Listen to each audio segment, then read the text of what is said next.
Ang aroma ng bagong timplang kape at ang halimuyak ng sariwang baked pastries ang laging sumasalubong kay Clara Luna tuwing umaga sa kanyang minamahal na Pag-asa Cave. Hindi lang ito negosyo para sa kanya, ito ang kanyang munting paraiso, isang lugar kung saan ang bawat tasa ng kape ay may kasamang ngiti at ang bawat customer ay itinuturing na kaibigan. Bilang tagapamahala at may-ari, si Clara mismo ang nangunguna sa pag-aasikaso, mula sa pagbubukas hanggang sa pagsasara. Isang maulap na Lunes ng umaga, habang nagmamadali si Clara papasok sa cave, dala ang isang kahon ng mga bagong disenyo para sa kanilang loyalty cards, isang eksena ang pumukao sa kanyang pansin. Sa gilid ng kalsada, malapit sa isang mataas na gusali ng opisina, isang matandang lalaki, marahil nasa edad na 70, ang nakayukyok, marumi ang kasuotan at halatang ilang araw nang hindi naliligo. Sa harap nito, isang babaeng elegante, naka-power suit at may bitbit na mamahaling handbag, ang walang pakundangang sumisigaw. Wala ka na bang ibang alam gawin kundi mamalimos, Tay? Ang aga-aga, nambubulabog ka. Magtrabaho ka nga, singhalang babae, nandidiri ang ekspresyon. Wala akong barya at kahit meron, hindi ko ibibigay sa tamad na tulad mo. Dagdag pa nito bago padabog na umalis, iniwang tila binagsakan ng langit at lupa ang matanda. Napatigil si Clara, nanikip ang dibdib sa nasaksihan. Parang may kung anong tumusok sa puso niya. Saglit siyang napaisip kung tutulong ba siya o magpapatuloy na lang sa kanyang pupuntahan. Marami na siyang nakitang ganitong eksena, ngunit iba ang dating ng matandang ito sa kanya. May kung anong lungkot sa mga mata nito na tumago sa kaluluwa niya. Clara, malalate ka na, bulong niya sa sarili. Ngunit hindi maatim ng kanyang konsensya na iwanan ang matanda. Ang kanyang lolo at lola, na nasa probinsya, ang unang pumasok sa isip niya. Paano kung sila ang nasa ganitong kalagayan? Dali-dali niyang iniliko ang kanyang sasakyan sa pinakamalapit na paradahan, bumaba at naglakad pabalik. Sa isang bakery na nadaanan, bumili siya ng 2 malalaking pandesal at isang bote ng tubig. Magandang umaga po, Tay, bati ni Clara nang makalapit, pilit nang umiti para pagaanin ang loob ng matanda. Dahan-dahang itinaas ng matanda ang kanyang ulo. Kitang-kita ang gulat at hiya sa mga mata nito. Payat ang mukha, may ilang araw ng balbas, at ang mga kamay ay nanginginig. Salamat, Ineng, halos pabulong na sagot nito, tinanggap ang pagkain at tubig. Pasensya na sa abala.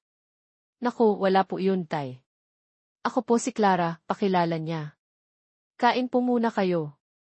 Mukhang kailangan niyo po ng lakas.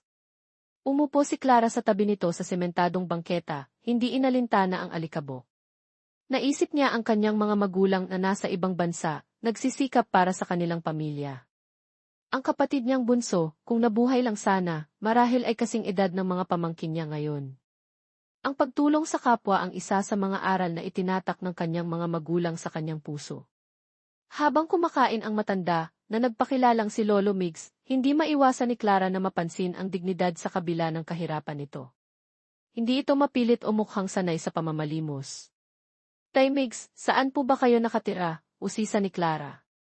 Umiling si Lolo Migs, may pait sa ngiti. Wala na, Ineng. Dati, nangungupahan lang ako, pero hindi ko na nakayanan ang bayad. Itinaboy na ako ng may-ari. Ang mga anak ko naman, may kanya-kanya ng buhay, ayoko nang dumagdag pa sa pasanin nila. Naramdaman ni Clara ang bigat sa bawat salitang binitawan ni Lolo Migs. Pasensya na po kung natanong ko pa. Ayos lang, Ineng. Ganyan talaga ang buhay. Matapos kumain ni Lolo Migs, nagpaalam na si Clara. Tay, kailangan ko na pong pumasok. Pero sana po, magkita pa tayo. Huwag po kayong mawawala ng pag-asa. Iniwan niya ang natitira niyang baon na sandwich at isa pang bote ng tubig. Sa pitaka niya, kumuha siya ng 500 piso. Ito po, Tay. Para po may pambili kayo ng pagkain mamaya. Mangiyak-ngiyak na tinanggap ni Lolo Migs ang pera. Naku, Ineng Clara, sobra-sobra na ito. Pagpalain ka nawa ng may kapal sa kabutihan mo. Buong araw sa Pag-asa Cave, hindi maalis sa isip ni Clara si Lolo Migs. Ang lungkot sa mga mata nito, ang tinig na puno ng pagod ngunit may bakas pa rin ang pag-asa. Kinabukasan, sinadya ni Clara na dumaan sa lugar kung saan niya nakita si Lolo Migs. At naroon niya ito, sa parehong pwesto, tila naghihintay. Ngunit ngayon, may isa na namang eksena ang sumalubong sa kanya. Isang babaeng mukhang taga-opisina din ang walang habas na binabato ng mga balat ng prutas at basag na styrofoam cup, si Lolo Migs. Mga salot kayo sa lipunan. Hindi na lang kayo magbanat ng buto, sigaw ng babae. Hindi na nakapagpigil si Clara. Excuse me, ma'am, matatag niyang sabi, hinarangan ang babae. Hindi po yata tama yung ginagawa niyo. Kung hindi niyo po kayang tumulong, sana naman po ay huwag niyo na lang silang saktan at lapastanganin. Nagulat ang babae, ngunit agad ding nakabawi. At, sino ka naman para makialam? Kaya lumalaki ang ulo ng mga yan dahil sa mga tulad mong konsentidor. Hindi po ito tungkol sa pangungonsinti, ma'am. Tungkol po ito sa pagiging tao. Kitang-kita naman po na si tatay ay hindi na kayang magtrabaho ng mabigat. At wala po siyang ginagawang masama sa inyo. Mariin ang tingin ni Clara. Napahiya ang babae at mabilis na umalis. Nilapitan ni Clara si Lolo Migs na nanginginig pa rin sa takot at hiya. May dala siyang bimpo at alkohol kaya agad niyang pinunasan ang mga duming itinapon sa matanda. Salamat ulit, Ineng Clara, sabi ni Lolo Migs. Huwag mo na sanang inabala ang sarili mo. Naku, Tay Migs, ayos lang po. Naawa po talaga ako sa kalagayan niyo. Tay, may isa pa po akong bahay, maliit lang pero maayos naman. Medyo malayo sa sentro pero tahimik. Wala pong nakatira doon ngayon. Kung papayag po kayo, pwede po kayong tumira muna doon para hindi na kayo mahirapan dito sa kalsada. Nag-aalangan si Lolo Migs. Naku, Ineng, nakakahiya naman. Malaking abala na ako sa'yo. Hindi po, Tay. Masaya po akong makatulong. At para na rin po kayong lolo ko. Sige na po, Tay. Pilit ni Clara. Gusto niyang mabigyan ng maayos na matutuluyan ang matanda. Naisip niya, kung may magandang nangyari sa kanya, ito ay dahil sa mga biyaya ng Diyos, at nararapat lang na ibahagi niya ito. Sa huli, napapayag din ni Clara si Lolo Migs. Ipinasok niya ito sa kanyang sasakyan at dinala sa nasabing bahay. Isa itong maliit na bungalo na nabili ni Clara mula sa kanyang naipon, na balak sana niyang paupahan, ngunit hindi pa natutuloy. Malinis ito at may mga pangunahing gamit. Tay Migs, ito po muna ang magiging tahanan niyo. Huwag po kayong mahihiya. Pwede niyo pong gamitin ang lahat ng narito. Dadalhan ko po kayo ng pagkain araw-araw. Halos maluha si Lolo Migs sa tuwa at pasasalamat. Hindi ko alam kung paano kita pasasalamatan, Ineng Clara. Isa kang anghel na ipinadala sa akin. Naku, Tay, wala po yun. Bago umalis si Clara papunta sa cave, iniwanan niya si Lolo Migs ng mga damit na pambahay na dati pa niyang ama, ilang dilata, bigas, at iba pang pangangailangan. Nangako siyang babalik kinagabihan para magdala ng hapunan. Sa Pag-asa Cave, ikinuwento ni Clara sa kanyang pinagkakatiwalaang barista at kaibigan, si Gina, ang tungkol kay Lolo Migs. Wow, Clara! Ang bait mo talaga, puri ni Gina. Pero mag-ingat ka pa rin, ha? Mahirap na, baka kung sino lang pala yan. Kilala ko ang pakiramdam, Gina. Mabait si Lolo Migs. At parang kailangan niya talaga ng tulong. Naaawa ako. Gabi-gabi, pagkatapos ng trabaho, dumidiretso si Clara sa bahay ni Lolo Migs, dala ang kanilang hapunan. Masaya silang nagkukwentuhan. Nalaman ni Clara na dating karpintero si Lolo Migs, ngunit nang hina na dahil sa katandaan at rayuma. Ang asawa nito ay matagal nang pumanaw, at ang mga anak ay bihira na niyang makita. Si Lolo Migs naman ay tila nabuhayan. Minsan, nadadatnan ni Clara na nililinis nito ang munting hardin sa harap ng bahay o kinukumpuni ang sirang gripo. Para naman may silbi ako dito, Ineng, sabi nito. Lumipas ang 3 linggo na ganito ang kanilang naging routine. Naging parang tunay na lolo na ni Clara si Lolo Migs. Ang Pag-asa Cave naman ay patuloy sa pag-unlad, at si Clara ay mas inspirado sa trabaho dahil alam niyang may natutulungan siya. Isang umaga, nagmamadaling naghanda si Clara. May mahalagang meeting siya sa isang supplier. Gaya ng dati, nagluto siya ng agahan at tanghalian para kay Lolo Migs bago umalis. Ngunit pagdating niya sa bahay kung saan tumutuloy si Lolo Migs, katakatakang sarado pa ang pintuan at bintana. Lolo Migs, tawag ni Clara habang kumakatok. Walang sumasagot. Sinubukan niyang buksan ang pinto, hindi ito nakalock. Pumasok siya. Tahimik ang buong bahay. Ang higaan ni Lolo Migs ay maayos na nakaayos, tila hindi hinigaan. Ang mga pagkaing iniwan niya kahapon ay hindi nagalaw. Kinabahan si Clara. Lolo Migs, nasaan po kayo? Hinanap niya ito sa bawat sulok ng bahay, sa banyo, sa munting hardin, ngunit wala. Nagtanong siya sa mga kapitbahay, ngunit wala raw silang napansin na kakaiba.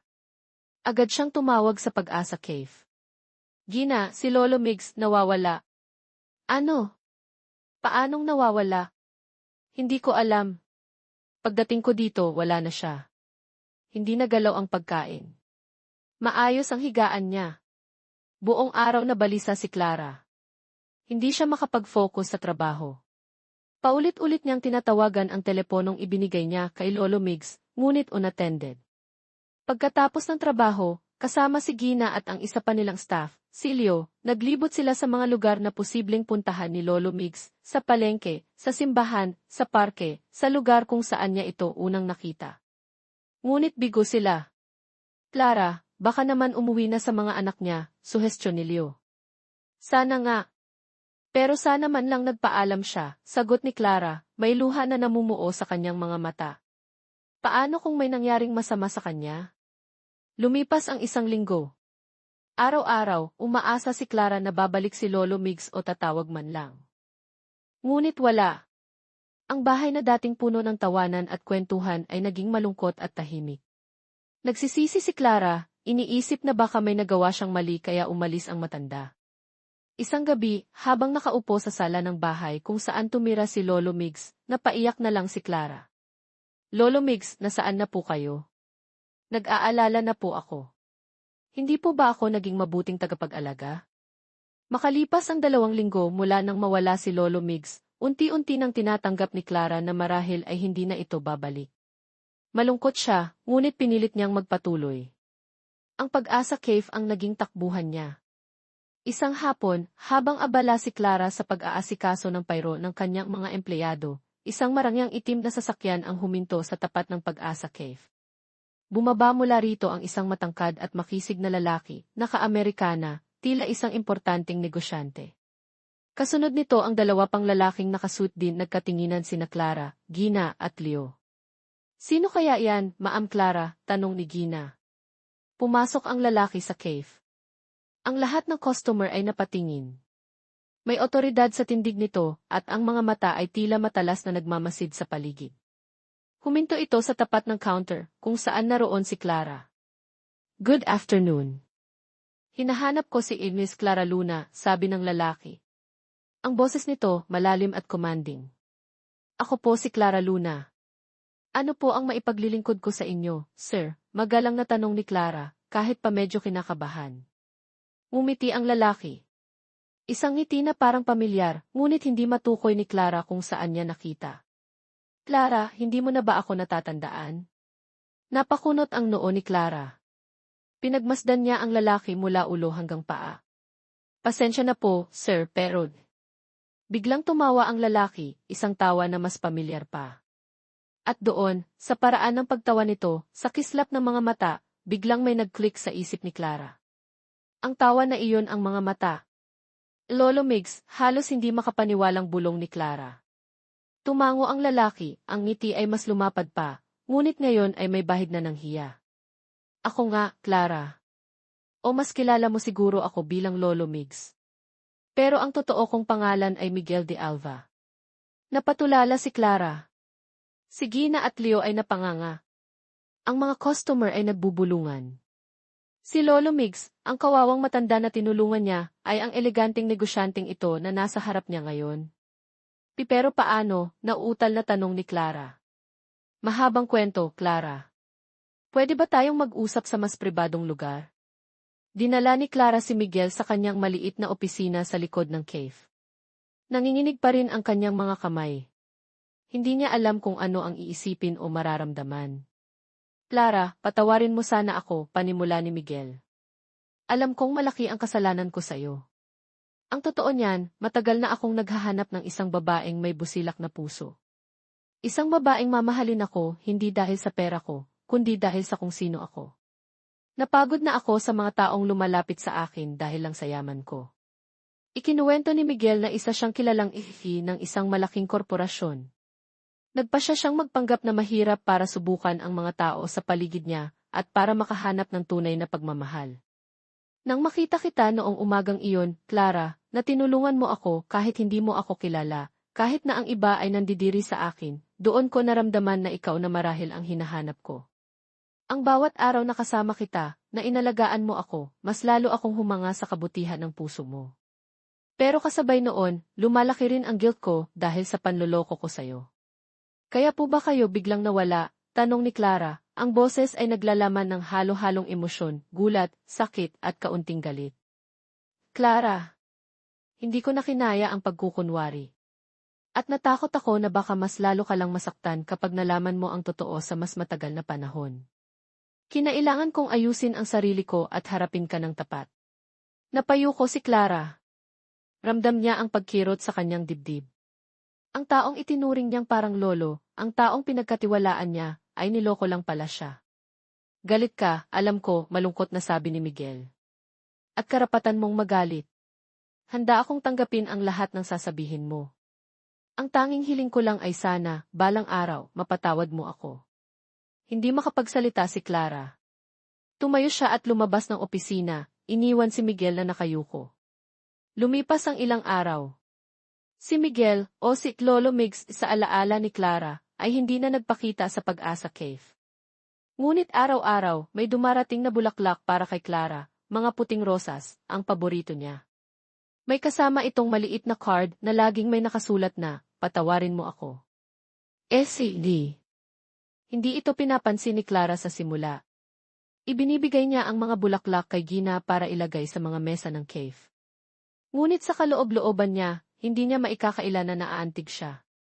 Isang hapon, habang nagkakaproblema sila sa isang sirang coffee machine, at hindi pa dumarating ang teknisyan, isang delivery man ang pumasok, dala ang isang malaking kahon.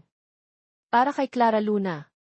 Pagbukas niya, isa itong bagong-bagong high-end coffee machine, kapareho ng modelong gusto niyang bilhin noon pa pero hindi pa kaya ng budget. May card ulit, sana makatulong ito. At sana mapangiti kita. SCD. Hindi napigilan ni Clara ang mapangiti ng bahagya. Ngunit agad ding bumalik ang alaala ng panloloko. Kinagabihan, habang pauwi na si Clara, isang pamilyar na itim na sasakyan ang nakaparada hindi kalayuan sa cave. Lumabas si Miguel. Clara, pwede ba tayong mag-usap? Pinagbigyan siya ni Clara, ngunit may distansya. Clara, alam kong nasaktan kita ng sobra, sabi ni Miguel. Pero maniwala ka, ang intensyon ko ay hindi para saktan ka. Gusto ko lang makahanap ng katotohanan. At sa'yo ko iyon nakita. Ang kabutihan mo, ang pagmamalasakit mo, lahat yun totoo. Pero bakit kailangang magpanggap pa, Dim F. de Alva, malamig na tanong ni Clara. Hindi ba pwedeng magpakatotoo ka na lang? Natakot ako, Clara. Natakot akong baka kapag nalaman mo kung sino ako, magbago ka. O baka isipin mong may iba akong motibo. Gusto kong makilala mo ako bilang si Migs, hindi bilang si Miguel de Alva, ang si. Nagkaroon sila ng mahabang pag-uusap. Inilahad ni Clara ang lahat ng sakit at pagkadismaya na naramdaman niya. Si Miguel naman ay mapagkumbabang humingi ng tawad at ipinaliwanag ang kanyang panig. Clara, bigyan mo sana ako ng pagkakataong patunayan sa iyo na tapat ang intensyon ko. Hayaan mo akong bumawi sa lahat ng kasalanan ko. Hindi agad sumagot si Clara. Naguguluhan pa rin siya. Ngunit sa mga mata ni Miguel, nakita niya ang senseridad. Makalipas ang ilang araw, nagulat si Clara nang makita si Miguel sa Pag-asa Cave, naka-apron at handang magtrabaho. Anong ginagawa mo dito? Tanong ni Clara. Mag-a-apply sana ako bilang barista, o kahit anong trabahong pwede, nakangiting sabi ni Miguel. Sabi mo, dapat magpakatotoo ako. Ito, handa akong magsimula sa ibaba, para lang mapatunayan ko sa iyo ang sarili ko. Hindi napigilan ni Clara ang matawa. Ang isang sisi, magiging barista. Seryoso ka ba? Seryosong seryoso, Ma'am Clara, sabi ni Miguel, ginagaya ang tawag sa kanya ng mga staff. Pumayag si Clara, sa kondisyong walang special treatment. At ganoon niya ang nangyari. Si Miguel de Alva, ang kilalang negosyante, ay naging tagatimpla ng kape, tagahugas ng pinggan at tagalinis ng mesa sa Pag-asa Cave. Sa una, nahirapan siya, ngunit hindi siya sumuko. At sa bawat araw na lumilipas, unti-unting lumalambot ang puso ni Clara. Nakikita niya ang pagsisikap ni Miguel, ang pagpapakumbaba nito. At hindi niya maikakaila, may kilig siyang nararamdaman. Si Gina at Leo naman ay aliw na aliw sa sitwasyon. Grabe, Ma'am Clara, ang haba ng hair mo. Naging janitor mo, biro ni Gina. Isang gabi, pagkatapos ng trabaho, inaya ni Miguel si Clara na maglakad-lakad sa isang parke malapit sa cave. Umulan ng bahagya, kaya sumilong sila sa isang waiting shed. Clara, panimula ni Miguel, hawak ang kamay ng dalaga. Sa loob ng ilang linggong pagtatrabaho ko dito sa cave, mas lalo kitang nakilala. At sa bawat araw, mas lalo akong nahulog sa'yo. Tumingin si Clara sa mga mata ni Miguel. Ang mga matang iyon, na minsan niyang nakita na puno ng lungkot bilang si Lolo Migs, ngayon ay puno ng pagmamahal at senseridad bilang si Miguel.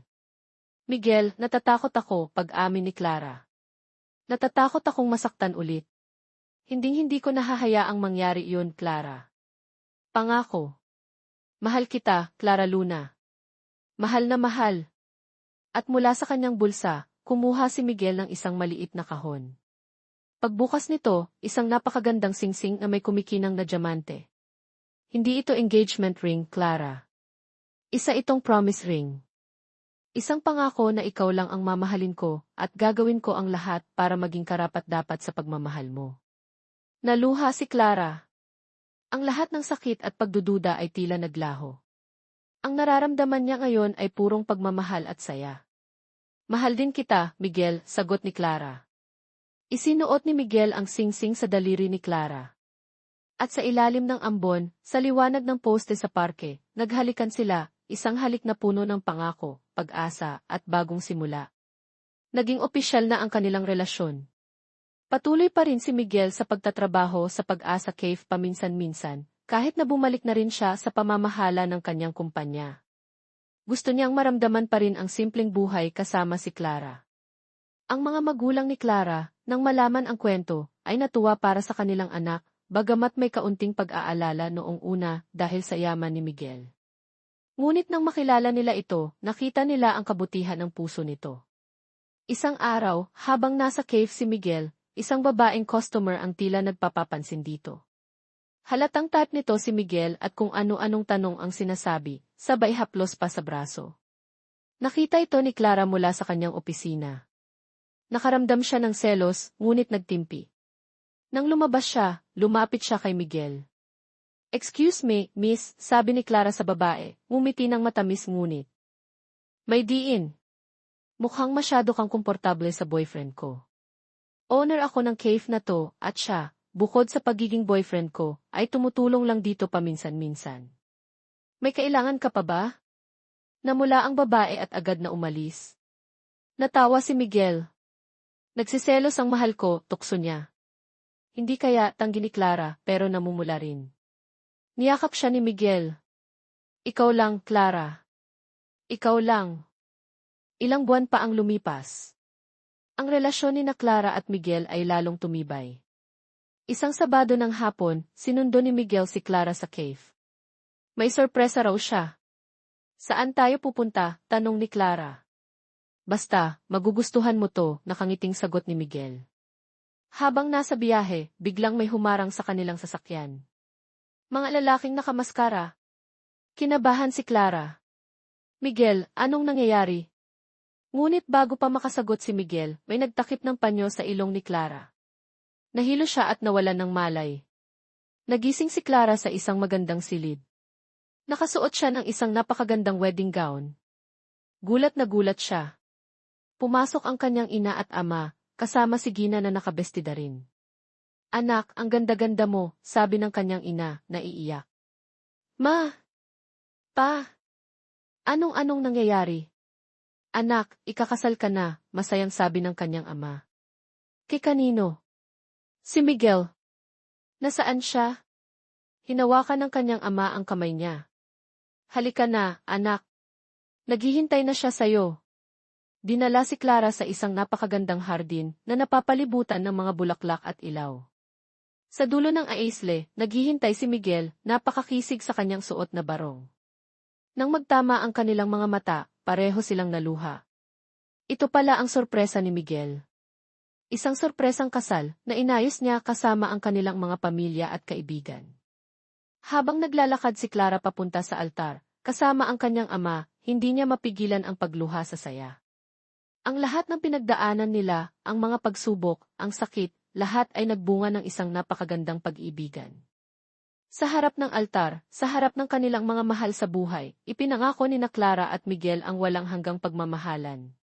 Ang dating Lolo Migs na tinulungan niya dahil sa awa, ngayon ay ang lalaking pinakamamahal niya, ang kanyang asawa.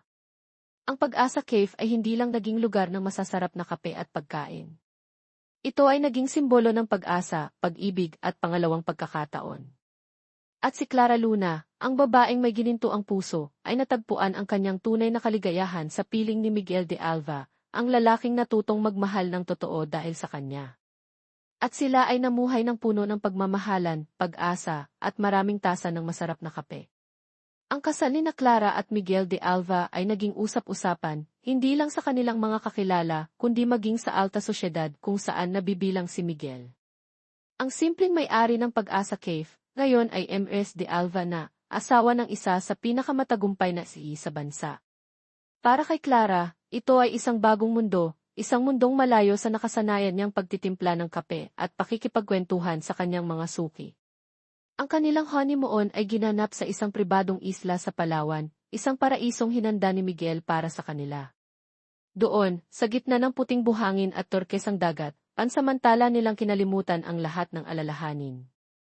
Ngunit alam ni Clara na pagbalik nila sa Maynila, haharapin na nila ang tunay na buhay bilang mag-asawa, kasama ang lahat ng kaakibat nitong responsibilidad at adjustment. Ang unang hamon ay dumating sa anyo ng isang grandiosong welcome dinner na inihanda ng pamilya de Alva para kay Clara. Ginanap ito sa mansyon ng mga de Alva, isang lugar na sa pelikula lang niya dati napapanood. Naroon ang mga kapatid ni Miguel, ang kanyang mga tiyuhin at tiyahin, mga pinsan, at malalapit na kaibigan ng pamilya, lahat ay mga kilalang personalidad sa iba't ibang larangan. Mahal, huwag kang kabahan, bulong ni Miguel kay Clara habang papasok sila sa malawak na bulwagan, hawak ang kamay nito. Kasama mo ako. At alam kong mamahalin ka nila tulad ng pagmamahal ko sa'yo. Ngumiti si Clara, ngunit hindi maalis ang kaba sa kanyang dibdib. Suot niya ang eleganting damit na pinili ni Miguel, ngunit pakiramdam niya ay hindi siya nababagay sa karangyaan ng paligid. Ang nakababatang kapatid ni Miguel, si Isabel de Alva, isang kilalang fashion designer, ang unang sumalubong sa kanila. Maganda si Isabelle, sopistikada, ngunit may tila malamig na aura. Welcome to the family, Clara, bati ni Isabel, ngunit ang ngiti ay hindi umabot sa kanyang mga mata. Sinuri nito si Clara mula ulo hanggang paa, na para bang sinusuri ang isang bagong modelo para sa kanyang koleksyon. I've heard so much about you from Kuya. You must be very special. May diin ang huling dalawang salita. Naramdaman agad ni Clara ang tensyon. Salamat, Isabel. Masaya akong makilala ka. Ang kanilang ina, si Doña Esmeralda de Alva, ay mas mainit ang pagtanggap. Isang babaeng may edad na ngunit bakas pa rin ang angking ganda at dignidad. Hisha, Clara, finally. Halika, maupo. Ka. Miguel has been telling us wonderful things about you and your cave. Sa hapunan, pakiramdam ni Clara ay nasa ilalim siya ng mikroskopyo. Bawat kilos niya, bawat salita, tila pinagmamasdan. Ang mga tanong ay umiikot sa kanyang pinagmulan, sa kanyang negosyo, at kung paano sila nagkakilala ni Miguel, isang bersyon ng kwento na mas katanggap-tanggap sa publiko kaysa sa totoong nangyari. So, Clara, sabi ng isang tiyahin ni Miguel, si Tita Matilda, nakilala sa pagiging prangka.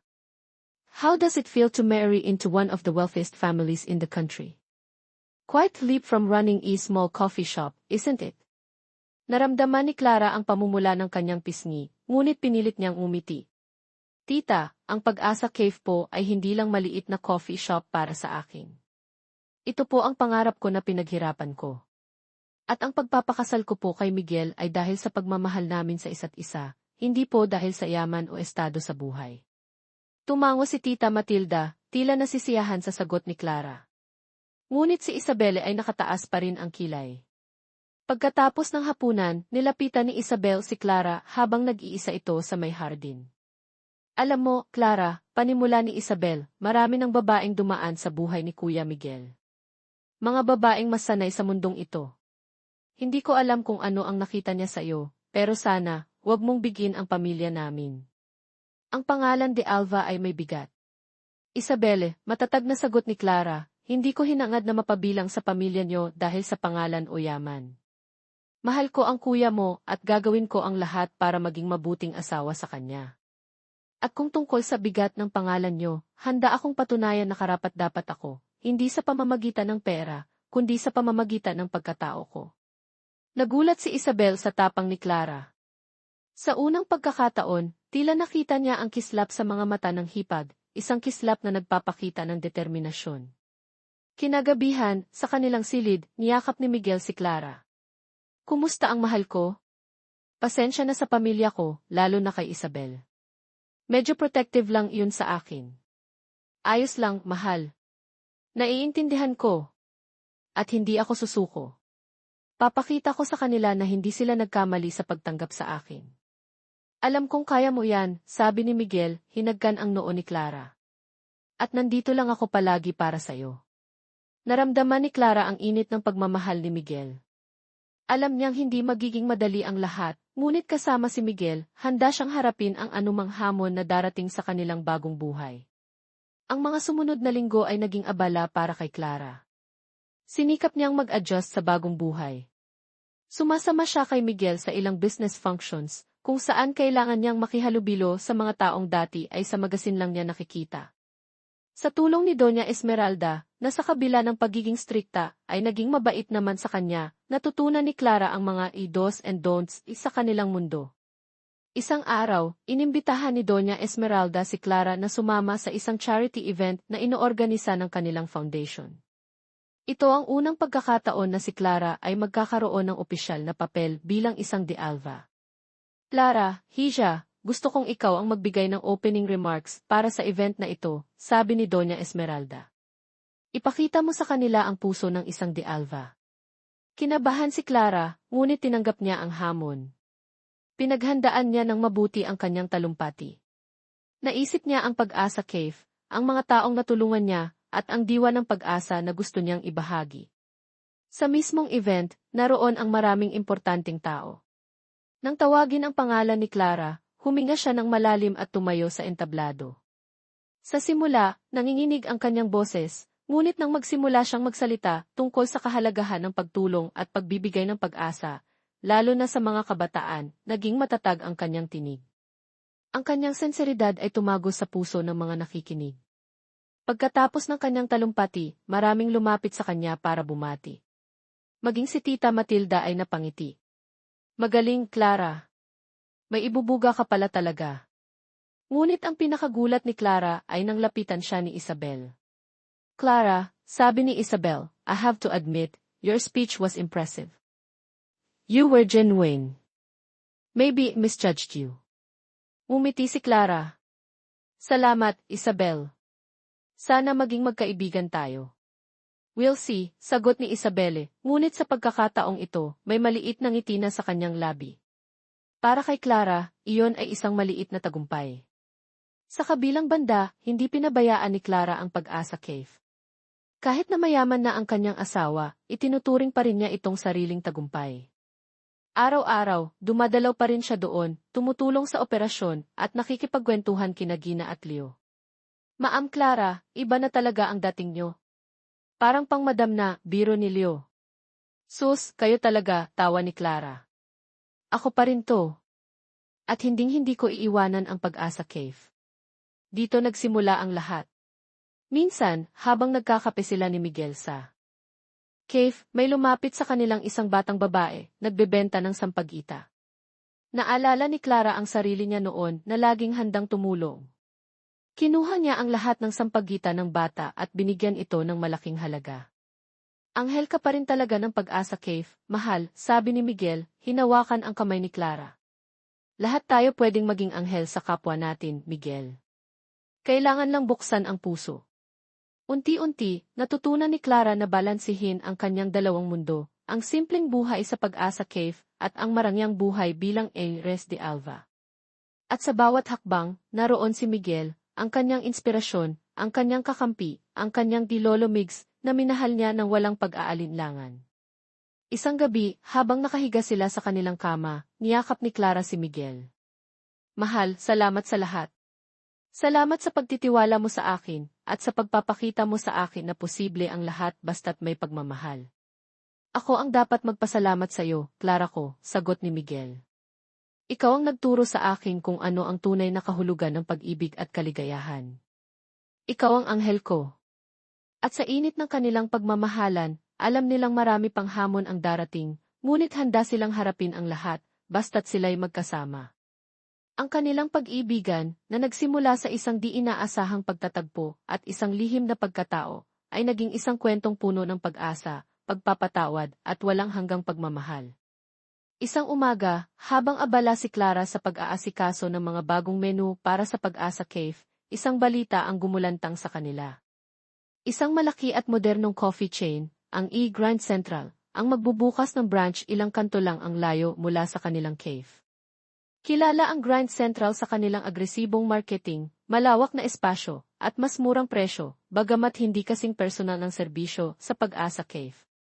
Naku, Ma'am Clara, malaking problema to, nag-aalalang sabi ni Gina, hawak ang flyer ng Grand Central.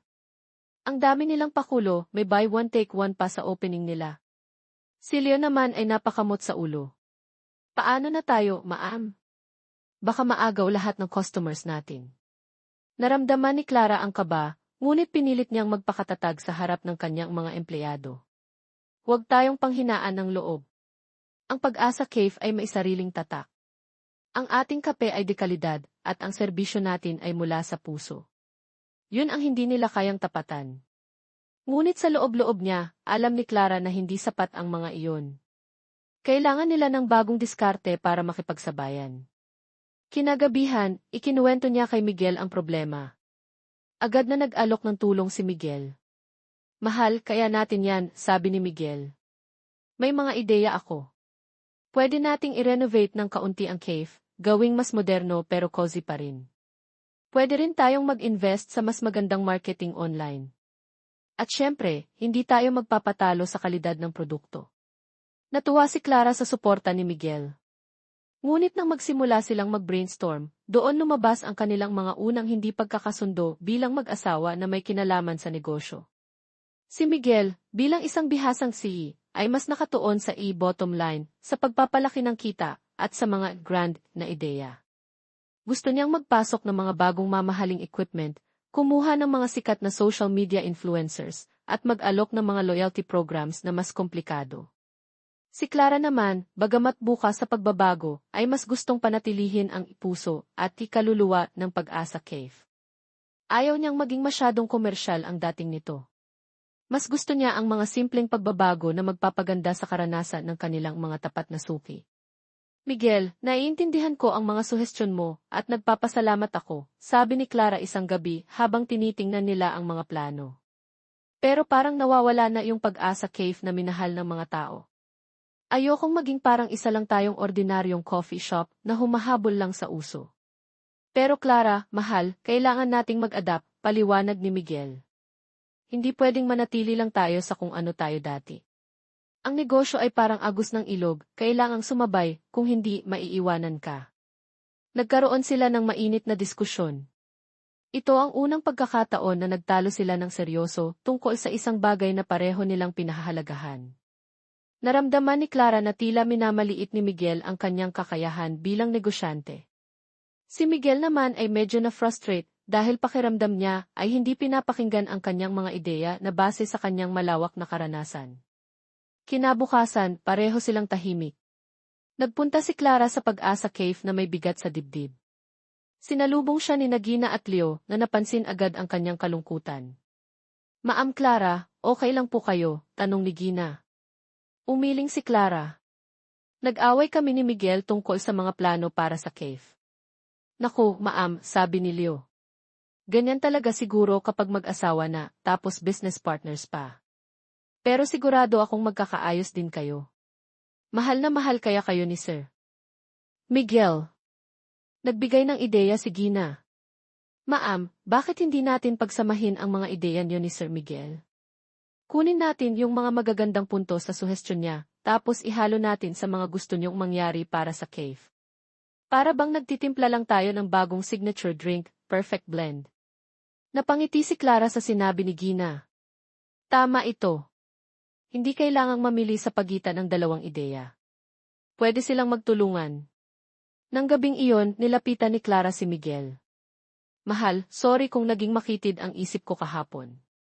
Tama ka, kailangan nating mag-adapt. Pero sana, maintindihan mo rin na ayokong mawala yung diwa ng Pag-asa Cave. Niyakap ni Miguel si Clara. Ako rin, mahal, sorry kung naging masyadong mapilit ako. Minsan, nadadala lang ako ng pagiging si. Pero ang pinakamahalaga sa akin ay ikaw at ang kaligayahan mo. At alam kong mahal na mahal mo ang cave na to. Muli silang umupo at pinag-usapan ang mga plano. Sa pagkakataong ito, mas naging bukas sila sa isa't isa.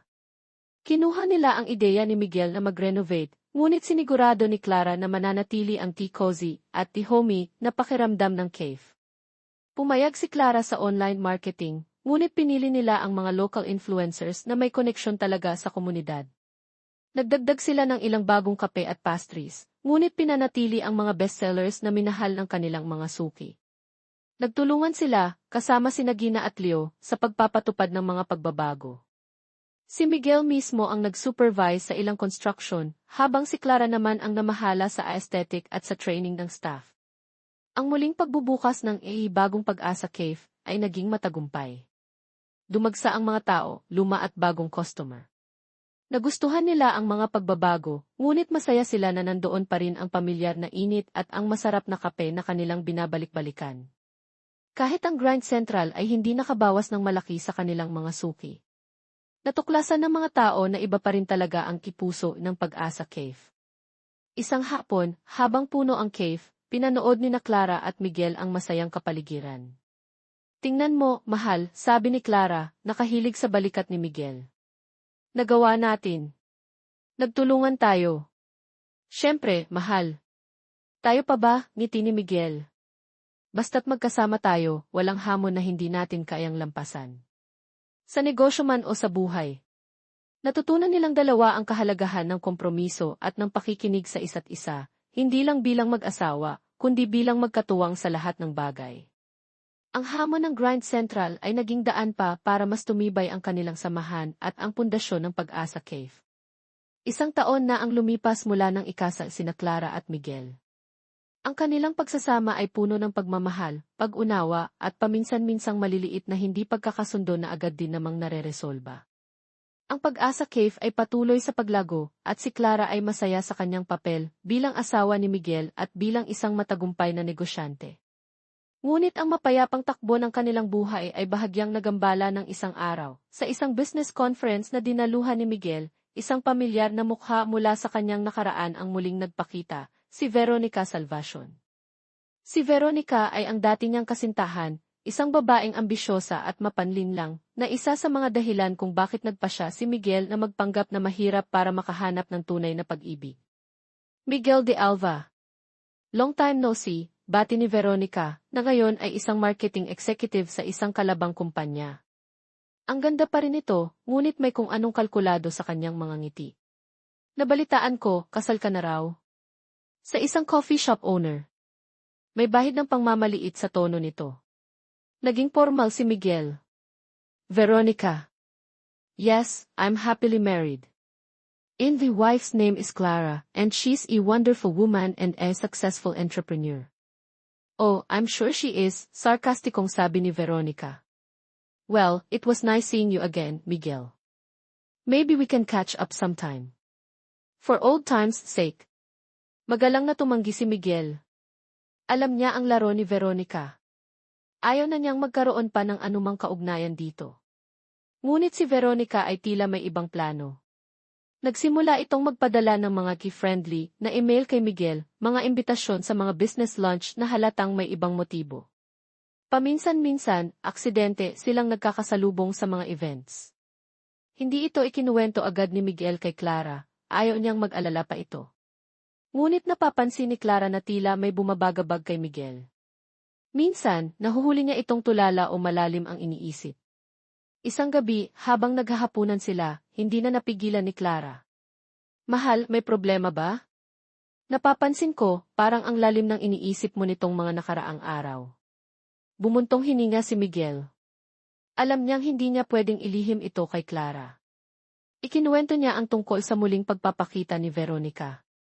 Siya, yung babaeng niloko ka noon, tanong ni Clara, ramdam ang bahagyang kirot ng selos at pag-aalala. Mahal. At ayokong. Isipin mo na may kung anuman. Pinutol ko na ang lahat ng ugnayan ko sa kanya noon pa. Ngayon lang siya ulit nagpakita. Anong gusto niya? Hindi ko alam. Pero pakiramdam ko, may hindi maganda siyang binabalak. Kilala ko siya, Clara. Gagawin niya ang lahat para makuha ang gusto niya, kahit pamanira ng iba. Niyakap ni Clara si Miguel. Mahal, nagtitiwala ako sa'yo. Alam kong hindi mo ako bibigyan. Pero kailangan nating mag-ingat. Kung may binabalak siyang masama, haharapin natin yan ng magkasama. Tama nga ang hinala ni Miguel. Makalipas ang ilang araw, isang e-blind item ang lumabas sa isang sikat na business gossip column. Tungkol ito sa isang key prominent CE na diumano'y may secret rendezvous sa kanyang key equally powerful ex-girlfriend. Bagamat walang pangalang binanggit, ang mga detalye ay halatang tumutukoy kay Miguel at Veronica. Sumunod dito ang mga peking larawan na kumalat online na nagpapakita kina Miguel at Veronica na magkasama sa isang restaurant, tila sweet sa isa't isa. Halatang edited ang mga larawan, ngunit sapat na ito para magdulot ng ingay at pagdududa. Nasaktan si Clara nang makita ang mga ito. Kahit alam niyang hindi totoo, hindi niya maiwasang makaramdam ng takot. Ang tiwala niya kay Miguel ay buo, ngunit ang sakit ng posibilidad na masira ang kanilang pangalan at ang kanilang pagsasama ay naroon. Miguel, ano to? Tanong ni Clara, ipinakita ang mga artikulo at larawan. Galit na galit si Miguel. Walang katotohanan yan, Clara. Baka na lahat yan ni Veronica. Maniwala ka sa akin. Naniniwala ako sa'yo, Miguel, sagot ni Clara, pinipigilan ang luha. Pero paano natin ito lalabanan? Sinisira niya tayo. Dito nasubok ang pundasyon ng kanilang tiwala. Si Miguel ay desperadong patunayan ang kanyang kawalang sala, habang si Clara naman ay pinipilit na maging matatag sa kabila ng mga paninira. Humingi ng tulong si Miguel sa kanyang legal team at sa isang private investigator para imbestigahan ang pinagmulan ng mga malisyosong balita. Samantala, si Veronica ay tila nagtatagumpay sa kanyang plano. Nagsimulang questionin ng ilang business partners ni Miguel ang kanyang integridad. Maging sa pamilya de Alva ay nagkaroon ng agam-agam. Kuya, totoo ba tong mga kumakalat? Nag-aalalang tanong ni Isabel kay Miguel. Kilala ko si Veronica, alam kong kaya niyang gawin yan. Pero kailangan mong linisin ang pangalan mo at ang pangalan ng pamilya. Si Clara, sa kabila ng sakit, ang naging sandigan ni Miguel. Huwag kang mag-alala, mahal, sabi niya. Malalampasan natin to, ang mahalaga, alam natin ang totoo. At hinding-hindi ako bibitaw sa'yo. Ang suporta ni Clara ang nagbigay ng lakas kay Miguel. Ipinatawag niya si Veronica sa kanyang opisina. Veronica, itigil mo na to, mariing sabi ni Miguel. Alam kong ikaw ang may pakana ng lahat ng to, anong gusto mo? Ngumisi si Veronica. Simple lang, Miguel. Ikaw. Gusto kong bumalik ka sa akin. Alam kong nagsisisi ka na pinakasalan mo yung pipitsuging coffee shop owner na iyon. Ako ang nababagay sa'yo. Nagkakamali ka, Veronica, matigas na sagot ni Miguel. Si Clara ang buhay ko. At hinding-hindi ko siya ipagpapalit kahit kanino. Kung hindi ka titigil, ay dedemanda kita. Hindi na tinag si Veronica. Ngunit hindi niya alam, ang buong pag-uusap nila ay nai-record ng private investigator ni Miguel. Gamit ang ebidensya, kabilang na ang testimonya ng ilang dating empleyado ni Veronica na nakakaalam ng kanyang mga maruruming taktika, naglabas ng opisyal na pahayag si Miguel. Pinabulaanan ang lahat ng akusasyon at ibinunyag ang paninira ni Veronica. Naghain din siya ng kasong libel laban dito. Dahil sa eskandalo, bumagsak ang reputasyon ni Veronica. Ang kumpanyang pinagtatrabahuan niya ay dinistansya ang sarili mula sa kanya. Sa huli, si Veronica ang napahiya at nawalan. Nakahinga ng maluwag sina Clara at Miguel. Ang pagsubok na iyon, bagamat masakit, ay lalo pang nagpatibay sa kanilang relasyon. Pinatunayan ni Clara na ang tiwala niya kay Miguel ay hindi mababasag ng anumang paninira. At si Miguel, mas lalo pang minahal si Clara dahil sa katatagan at pag-unawa nito. Sabi ko sa'yo, mahal, malalampasan natin to, sabi ni Clara, habang yakap-yakap si Miguel. Mahal. Dahil sa'yo. Ikaw ang lakas ko. Ikaw ang kapayapaan ko. Ang mga anino ng nakaraan ay nagtangkang sirain sila, ngunit ang liwanag ng kanilang pag-ibig at tiwala ang nanaig. Matapos malampasan ang pagsubok na dala ni Veronica, naging mas payapa at mas matatag ang pagsasama ni Clara at Miguel. Ang tiwala nila sa isa't isa ay lalong lumalim at ang kanilang pagmamahalan ay tila ba mas naging maningning. Ang Pag-asa Cave ay patuloy sa pamamayagpag, at ang pangalan de Alva ay muling naging simbolo ng integridad at tagumpay sa mundo ng negosyo. Isang gabi, habang nakaupo sila sa balkonahe ng kanilang bahay, pinagmamasdan ang mga bituin na pag-usapan nila ang isang pangarap na matagal na nilang kapwa inaasam, ang magkaroon ng sarili nilang anak. Mahal, malambing na sabi ni Clara. Nakasandal sa balikat ni Miguel, parang ang sarap isipin na balang araw, may maliit na de Alva na tatakbo-takbo dito sa bahay natin, no?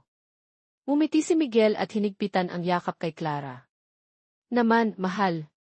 Yun din ang isa sa mga pinakamalaking pangarap ko. Ang magkaroon tayo ng sarili nating pamilya. Mula noon, mas naging determinado silang tuparin ang pangarap na iyon.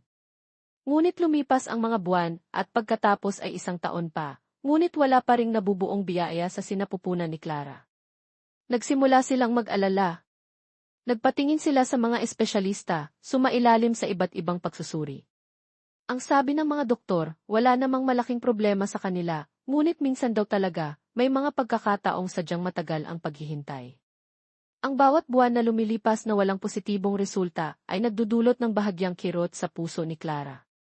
Nakakaramdam siya ng pressure, lalo na mula sa ilang kamag-anak ni Miguel na tila ba nagtatanong na kung kailan sila magkakaanak. Minsan, hindi niya maiwasang maikumpara ang sarili sa ibang mga babae na madaling nagbubuntis. Miguel, paano kung hindi ako magkaanak? Naluluhang tanong ni Clara isang gabi. Paano kung hindi ko maibigay sa'yo ang pamilyang gusto mo? Niyakap ni Miguel si Clara ng mahigpit. Mahal, wag mong isipin yan. Ikaw ang mahal ko. Ikaw ang pamilya ko. Ang pagkakaroon ng anak ay isang biyaya, pero kung hindi man tayo pagkalooban, hindi mababawasan ang pagmamahal ko sa'yo. Haharapin natin to ng magkasama, okay? Ang mga salita ni Miguel ay nagbigay ng kaunting ginhawa kay Clara, ngunit hindi pa rin maalis ang lungkot sa kanyang puso. Naging mas sensitibo siya. Minsan, kapag nakakakita siya ng mga batang naglalaro sa parke o ng mga buntis sa cave, hindi niya maiwasang makaramdam ng inggit at panghihinayang.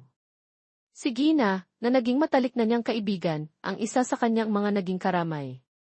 Clara, huwag kang mawala ng pag-asa, sabi ni Gina.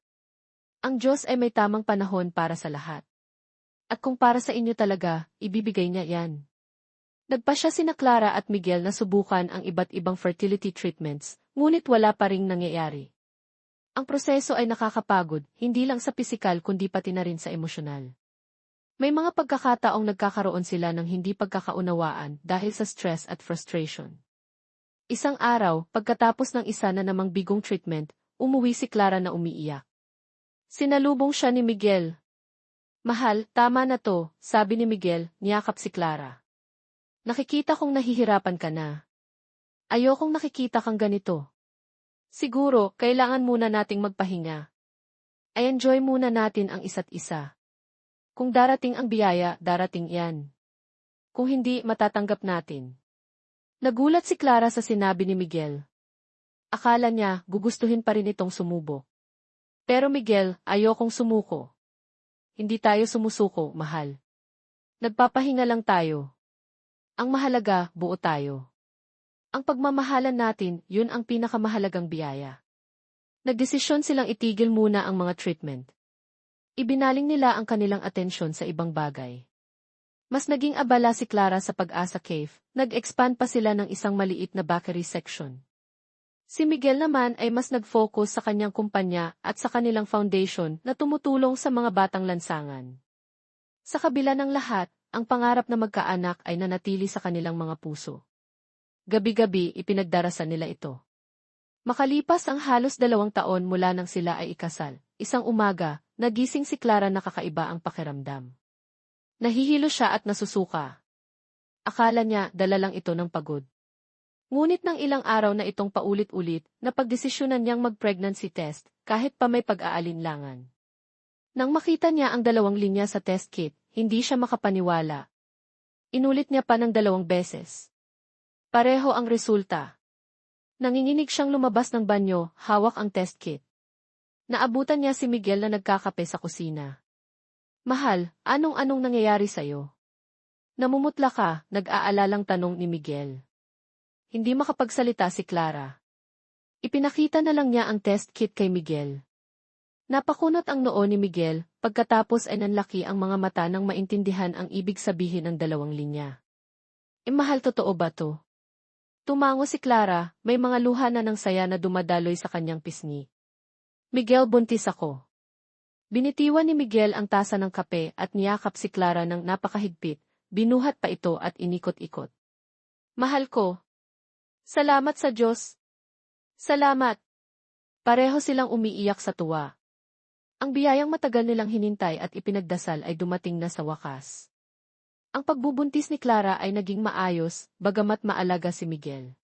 Bawat check-up kasama siya. Bawat hiling ni Clara, kahit gaano ka-imposible, pinipilit niyang ibigay. Ang buong pamilya de Alva ay masayang-masaya, lalo na si Doña Esmeralda na matagal nang gustong magkaapo. Maging si Isabela ay naging mas malambing kay Clara, madalas itong dalhan ng mga prutas at mga libro tungkol sa pag-aalaga ng sanggol. Sina Gina at Leo sa Pag-asa Cave ay hindi rin magkamayaw sa tuwa. Naku, Maam Clara, magkaka-baby de Alva na. Siguradong gwapo o maganda yan, mana sa inyo ni Sir Miguel. Mabilis na lumipas ang mga buwan. Ang tiyan ni Clara ay malaki na, at ang excitement ng lahat ay ramdam na ramdam. Kasabay ng paghahanda para sa pagdating ng kanilang panganay, ay ang pagdiriwang ng kanilang 3 anibersaryo bilang mag-asawa at ang 5 anibersaryo ng Pag-asa Cave. Nagpasya sina Clara at Miguel na magkaroon ng isang simpleng selebrasyon sa Pag-asa Cave. Isang pasasalamat para sa lahat ng biyayang natanggap nila. Inimbitahan nila ang kanilang mga pamilya, malalapit na kaibigan at syempre, ang kanilang mga tapat na suki. Ang cave ay pinalamusya ng mga puting bulaklak at mga ilaw na kumukuti-kutap. May maliit na entablado kung saan isang acoustic band ang tumutugtog ng mga paboritong kanta ni Clara at Miguel. Sa gitna ng kasiyahan, tumayo si Miguel para magbigay ng maikling mensahe. Magandang gabi sa inyong lahat. Panimula ni Miguel, hawak ang kamay ni Clara na nakaupo sa tabi niya. Ngayong gabi, ipinagdiriwang natin hindi lang ang anibersaryo ng aming pagsasama ng aking pinakamamahal na asawa, si Clara, at ang anibersaryo ng Pag-asa Cave. Ipinagdiriwang din natin ang mga biyaya ng pag-asa, pagtityaga, at pagmamahal. Tumingin siya kay Clara, ang mga mata ay puno ng paghanga. Ang Pag-asa Cave, na itinayo ng aking asawa mula sa kanyang pangarap at pagsisikap, ay naging simbolo ng pag-asa para sa marami.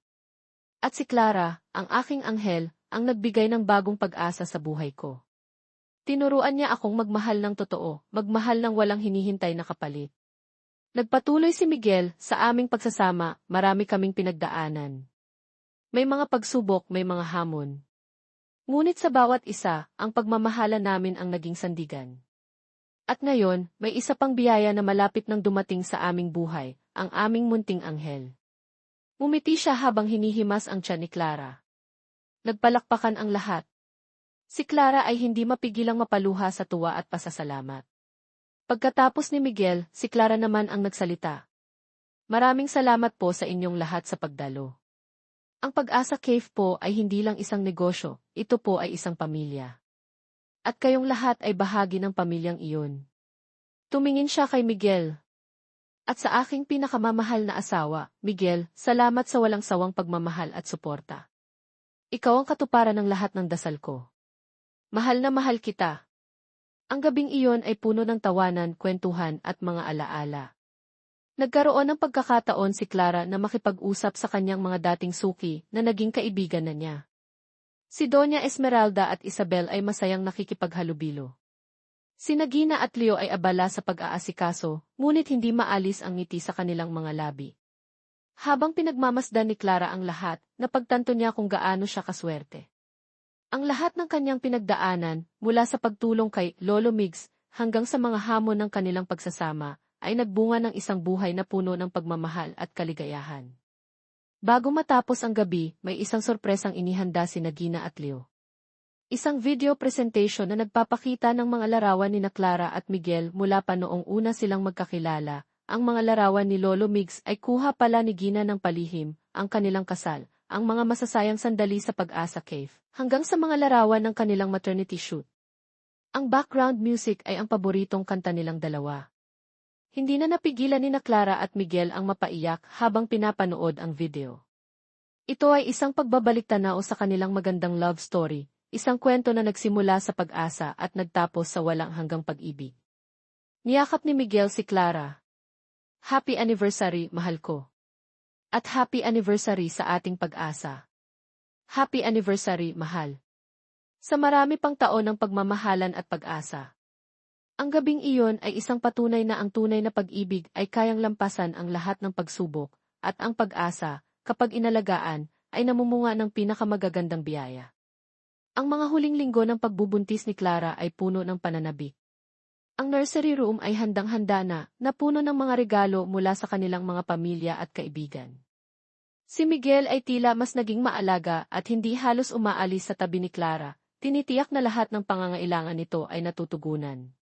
Maging ang mga regular na customer ng Pag-asa Cave ay laging nangungumusta at nag-aalay ng dasal para sa ligtas na panganganak ni Clara. Isang madaling araw, ginising ni Clara si Miguel. Mahal-mahal, parang oras na. Agad na napabangon si Miguel, ang kaba at excitement ay halong-halo sa kanyang mukha. Maingat niyang inalalayan si Clara, kinuha ang mga gamit na matagal na nilang inihanda at mabilis silang nagtungo sa ospital. Ang proseso ng panganganak ay hindi naging madali, ngunit sa bawat sakit na nararamdaman ni Clara, naroon si Miguel sa kanyang tabi, hawak ang kanyang kamay, nagbibigay ng lakas at suporta. Hindi ito bumitaw hanggang sa marinig nila ang pinakamatamis na tunog sa buong mundo, ang unang iyak ng kanilang anak. Congratulations, M.A.N.M. Res de Alva. It's a healthy baby girl, masayang sabi ng doktor. Luha ng kaligayahan ang bumalong sa mga mata ni Clara at Miguel nang iabot sa kanila ang kanilang munting anghel. Isang napakagandang sanggol na may mga matang tila bituin, at isang ngiti na kayang pawiin ang lahat ng pagod. Mahal ang ganda niya, naiiyak na sabi ni Clara, habang yakap ang kanilang anak. Mana sayo, mahal ko, sagot ni Miguel, hinagkan ang noo ni Clara at pagkatapos ay ang munting noo ng kanilang sanggol. Siya ang ating munting bituin ng Pag-asa. Pinangalanan nila ang kanilang anak na Angela Micaela de Alva. Angela, dahil isa siyang anghel na biyaya sa kanila, at Micaela, hango sa pangalan ni Miguel. Ang pagdating ni Baby Angela ay nagdulot ng iba yung saya sa buong pamilya de Alva at sa mga kaibigan nila. Si Doña Esmeralda ay hindi magkamayaw sa pag-aasikaso sa kanyang unang apo. Si Isabel, na dati tila mailap, ay naging isang napaka-loving na tita, laging may dalang mga cute na damit at laruan para kay Angela. Sina Gina at Leo ay agad dumalaw sa ospital, dala ang isang malaking teddy bear na may Pag-asa Cave apron.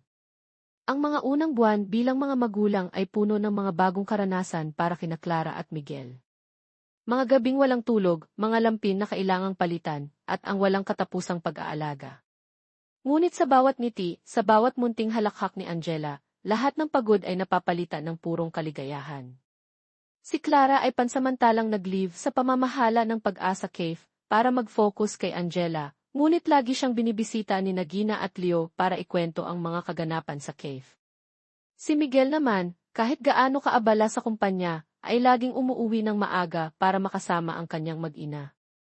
Madalas, siya ang nagpapatulog kay Angela, kinakantahan ito ng mga paborito niyang lullaby. Isang hapon, habang natutulog si Angela sa kanyang kuna, pinagmamasdan siya ni Clara at Miguel. Alam mo, mahal, sabi ni Clara, minsan, iniisip ko pa rin kung paano nagsimula ang lahat. Mula sa isang matandang lalaki sa gilid ng kalsada, hanggang sa isang CEO, tapos asawa ko, at ngayon, ama na ng anak ko. Parang panaginip. Umiti si Miguel at inakbayan si Clara. Hindi ito panaginip, mahal. Totoo ito. At lahat ng ito ay nangyari dahil sa busilak mong puso. Kung hindi dahil sa kabutihan mo noong araw na iyon, marahil hindi tayo nagkakilala. Marahil hanggang ngayon naghahanap pa rin ako. At ako naman, marahil, nagtitimpla pa rin ng kape, nangangarap na makahanap ng isang tulad mo, dagdag ni Clara. Makalipas ang ilang buwan, nagpasya sina Clara at Miguel na magdaos ng isang simpleng binyag para kay Angela, kasabay ng isang munting charity event na pinangunahan ng kanilang foundation.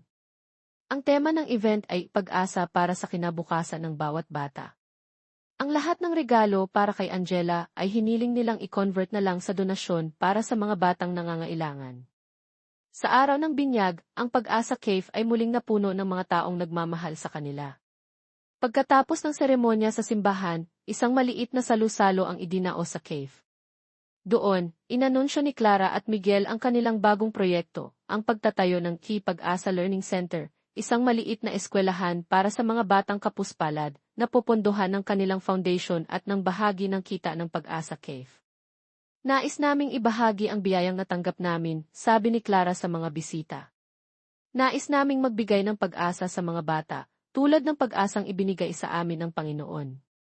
Nagpalakpakan ang lahat, humahanga sa kabutihan ng puso ng mag-asawa. Habang papalubog ang araw, at ang mga bisita ay unti-unti nang nagpapaalam, nanatili sina Clara at Miguel sa labas ng Pag-asa Cave, karga si Angela. Pinanood nila ang mga huling sinag ng araw na nagbibigay ng gintong kulay sa paligid. Mahal, tingnan mo si Angela, sabi ni Miguel, nakatingin sa kanilang anak na mahimbing na natutulog. Siya ang simbolo ng ating pag-asa, ng ating pag-ibig, ng ating bagong simula. Niyakap ni Clara si Miguel. At ang Pag-asa Cave, ang ating munting paraiso, ang laging magpapaalala sa atin kung saan nagsimula ang lahat. Isang kwento ng pag-ibig na isinulat ng tadhana, ginabayan ng pag-asa, at pinagtibay ng walang hanggang pagmamahalan. Ang kanilang kwento ay hindi nagtapos sa isang simpleng happily ever after. Ito ay isang patuloy na paglalakbay, puno ng mga bagong hamon, mga bagong pangarap, at mga bagong pagkakataon para magmahal at magbigay ng pag-asa. Ang Pag-asa Cave ay nanatiling bukas, hindi lang para maghain ng masarap na kape, kundi para maging isang tahanan ng inspirasyon, isang lugar kung saan ang bawat isa ay maaaring makahanap ng sarili nilang pi-anghel at ang sarili nilang pag-asa. At sina Clara, Miguel, at ang kanilang munting Angela ay magkasamang haharapin. Ang bawat bagong umaga, dala ang aral na ang tunay na yaman ay hindi nasusukat sa salapi, kundi sa pag-ibig na ibinibigay at tinatanggap, at sa pag-asang hindi kailanman nauubos.